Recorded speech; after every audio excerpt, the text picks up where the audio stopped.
Hello! So since my video was late this week, and since it was justified by a legitimate family emergency, I figured what I'd do is just to make it up a little bit to you guys. I'd put up a little behind the scenes video up on my secondary channel, which I have linked to in the description, unless of course you subscribe to my secondary channel, in which case you're getting this before you see the newest episode of Behind the Screen. So here is what this is. I'm gonna give you a little tour of my studio. Very exciting. So first things first, I live with my family. I have a little brother, and I really can't bear to be away from him. I love the little guy. So here we are in my room in the house. So here is my studio. Of course, you can recognize the vestiges of the original format of Behind the Screen, which I do hope to someday revive. If you'd never watched the original episode of Behind the Screen, that is an achievement which you earn by watching the first video and completing a little test, which was, I think, a great mechanic, and I hope to institute that. That, however, is the achievement for the second episode of Behind the Screen, which was never aired. I never finished editing it, and I got caught up in doing Steven Universe before I really had the chance to do it. This is my homemade focus target. A very common theme throughout this video is that pretty much most of my equipment is homemade. Anyways, this is my homemade focus target. It is suspended from the ceiling up there from my homemade lighting rig. That is the backlight for the set. It lights up the background.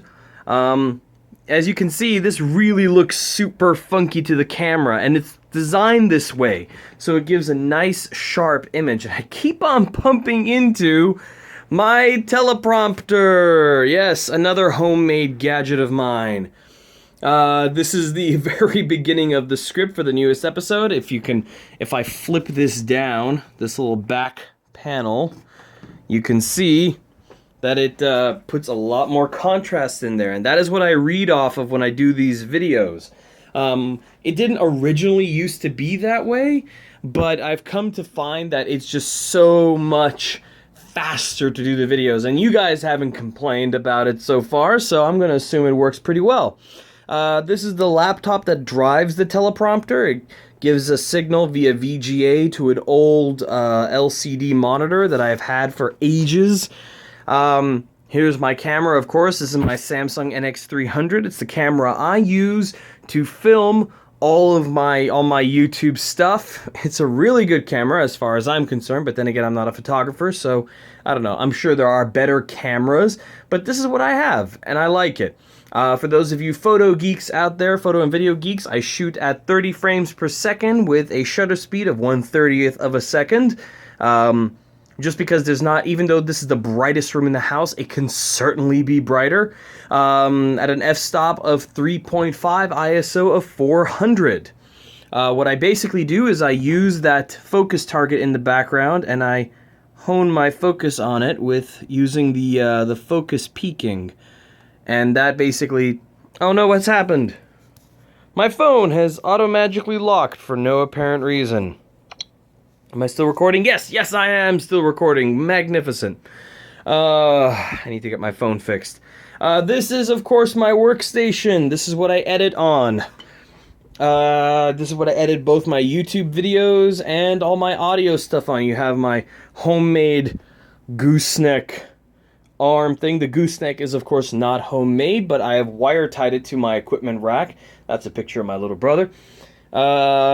Got my SM57 in here. I've got my record player, my FM tuner, my dual recording and playback tape deck, my graphic equalizer here, and an amplifier through which my record player, my tuner, and my cassette deck also feed into.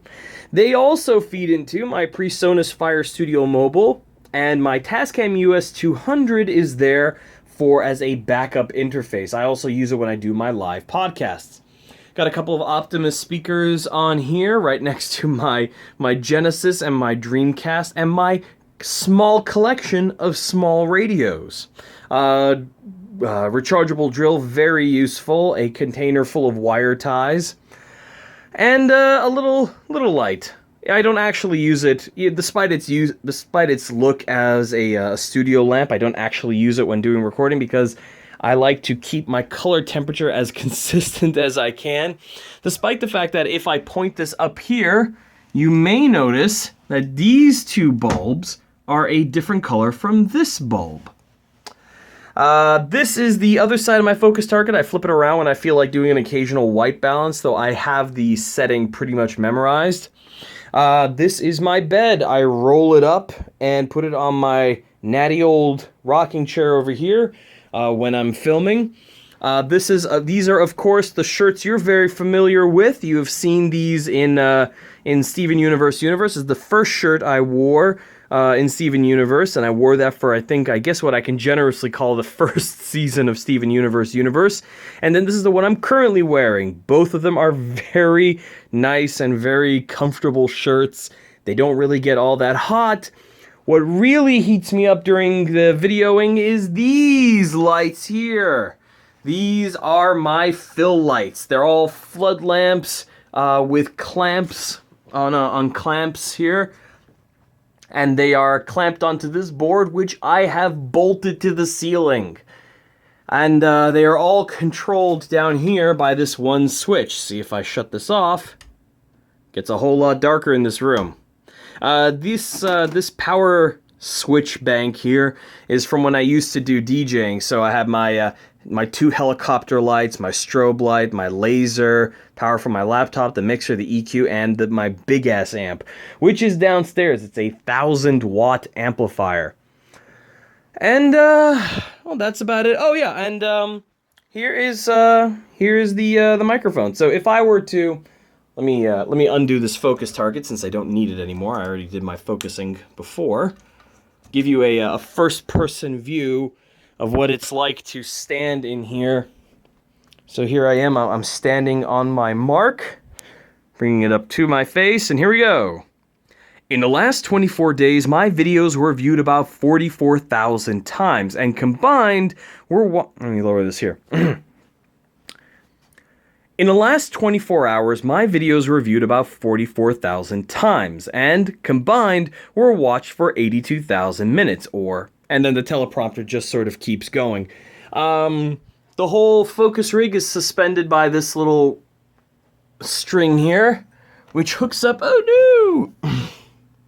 Which hooks up in this bolt little thing here that also manages the wire for the lighting. And hooks onto this pin. There we are. These stand-ups here, they are plywood, painted matte black. This one is bolted straight onto the wall because it wasn't really warping. This one here was warping quite a bit, so I had to build a support out of these wooden slats, but the plywood has been winning and it's slowly pulling it out of the wall. Also, the wall in this building is kind of crooked.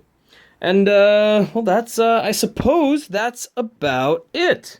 If you are subscribed to this channel, you will see this video before you see the video that I'm going to be making. If you don't subscribe to this channel, well, you came here via that video I just mentioned. So, if you like behind the screen, I'm sorry, I got in such a habit of saying behind the screen. If you like behind the scenes stuff like this and other ranty kind of videos, you can definitely subscribe to this channel and you will get your fill of them. Anyways, I'll see you in the next episode of Behind the Screen. Oh, that was rather stupid, wasn't it? A stupid thing.